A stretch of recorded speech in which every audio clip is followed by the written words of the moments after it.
Okay, Europe deals with the consequences of allowing 1 million plus Muslim migrants onto its shores. Are we here in our country heading for the same? A public school district in Minnesota dealing with a large Muslim population from Somalia is now catering to Islamic customs, a public school system, by creating special prayer rooms and a pork-free lunch menu. So it's okay for Muslims to pray in schools, but not Christians. Here with analysis, Lieutenant Colonel Ralph. In the 1963 court case, Abington seniors would read the Bible and pray in homeroom on a daily basis. Eventually, a mother found out that her daughter was doing this every day. In the statement or in the syllabus that it says, no state law or school board may require that passages from the Bible be read or that the Lord's Prayer be recited in public schools of a state at the beginning of each day. Even if individual students may be excused from attending or participating in such exercise upon written requirement of their parents. The mother did not consent to this incident.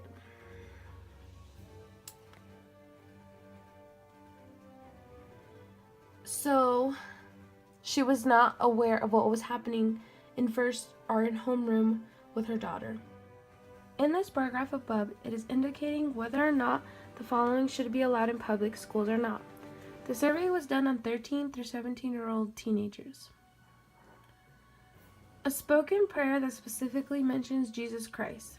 44% of the students say yes to that, and 56% of them do not agree. A spoken prayer that does not mention any specific religion. 58% of the students said that. 42% said they shouldn't. A moment of silence to allow students to pray if they want to. 84% of them believe that it should be like that. And 16% of them do not think it should be. So as you can see, many teenagers have different opinions on what should be mentioned and what shouldn't be mentioned.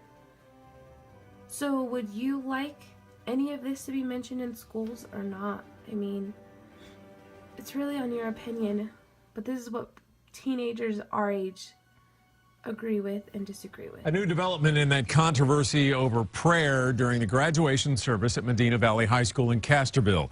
This year's class valedictorian filed an emergency lawsuit today. Valedictorian Angela Hildenbrand wants the Fifth Circuit Court of Appeals to intervene in this fight. It was on Tuesday when a federal judge here in San Antonio ruled there could be no public prayer at Saturday's graduation. The ruling did not ban individual religious expression, but said that Hildenbrand could not use the words Lord or Amen in her address, and she couldn't ask the crowd to bow their heads in prayer. It's frustrating to me to know that my rights are being infringed upon, but it's also been encouraging to see how the community's responded and to see how everyone's banding together to stand up for what they believe in. The school district and the Texas Attorney General have also filed appeals in that case. And you heard her talk there about the kind of support she has been seeing. And you don't have to look very far to see how some people in the community are starting to fight back.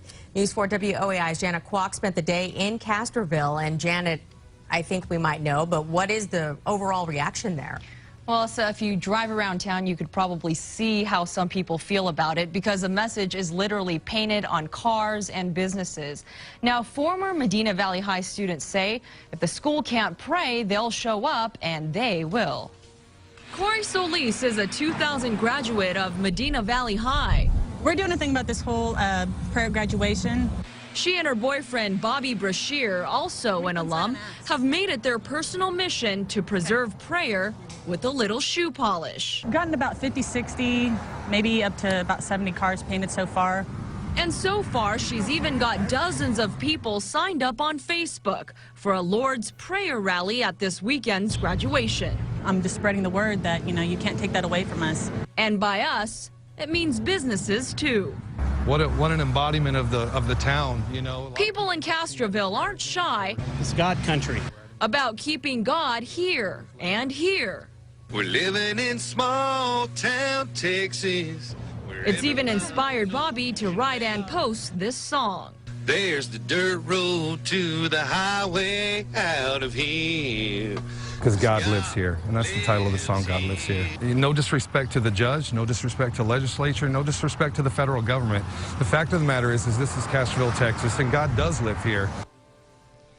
And to be clear, students are still allowed to talk about their faith and religious views, but the judge's decision only stops school-sponsored prayer. Now, everyone is hoping for a decision by tomorrow, since graduation day is Saturday. From the studio, Janet Kwok, News 4 WOAI. Religion should be in school, and why? Yes, I do, because I'm very religious, and I feel like there should be a class for people who want to pursue the religion. But it's only optional. Like, it's not like, oh, you have to take it, because some people don't believe in it and some people do. And I feel like if they want to take it, they should. Do you think that religion should be in schools, and why? I think that a class should be offered in public schools. That's the Bible as literature, because I think that as its foundational text, it could be studied for literary purposes. There is no bill on the docket, and the Supreme Court says it is largely unconstitutional. But Philadelphia City Council was today the arena for a debate about prayer in school. Action News reporter Vernon Odom was right there. Everybody went to school and prayed a prayer. Veteran church lady Bertha Simmons generated a spirited debate in City Council today about an issue that became a matter of settled law back when JFK was president. Please let us get the prayer back in school. They don't have to have it in the classroom. Have a little area where everybody can go in and say their little separate prayer. Simmons was a mentor to young women in the North Philadelphia neighborhood where Councilwoman Janie Blackwell grew up, and the Education Committee chairwoman promised Simmons a public hearing on the issue. Prayer can promote more virtuous living and may have a positive impact on student behavior in schools. The school district's unwritten policy allows students to voluntarily pray as individuals or in groups. What the school district cannot do is promote, encourage, organize, or mandate prayer in the public school setting. Back in 1963, the Supreme Court struck down mandatory prayer in public schools, saying it was unconstitutional, unfair to children of minority faiths or those with no religious faith at all. Council chambers and teachers' desks should not serve as pulpits for religious doctrine. The First Amendment grants everyone the right to pray in school on a voluntary basis. Individual, silent, and personal prayers have never been forbidden. But some public figures did come forward to make a case for a return to the old policies. For years, we have in the school calendar allowed for breaks for the Christian holidays as well as the Jewish holidays. It was part of the school calendar, so how can we say that the state and church are separate? The discussion ends with this hearing. There's no bill or proposal before City Council to challenge the long-established law. At City Hall, Vernon Odom, Channel 6 Action News. Do you think that it's right to take away praying rights from sports? Yes, I do, because everyone has their own beliefs and should be able to pray to God before a game or before anything. How would you feel if praying rights were taken away before sports games or in schools, and why? I would feel that it's taking a right away from us because we're subject to the freedom of religion, and that takes that away. So should prayer be in schools? Many people have different emotions. Some really religious people would say Sunday school is not enough for me, that they would love to practice on a daily basis. Preaching on who they worship and who they worship in schools, that would be good for them. But some people disagree. Worshiping someone that they don't believe in would be wrong to their religion.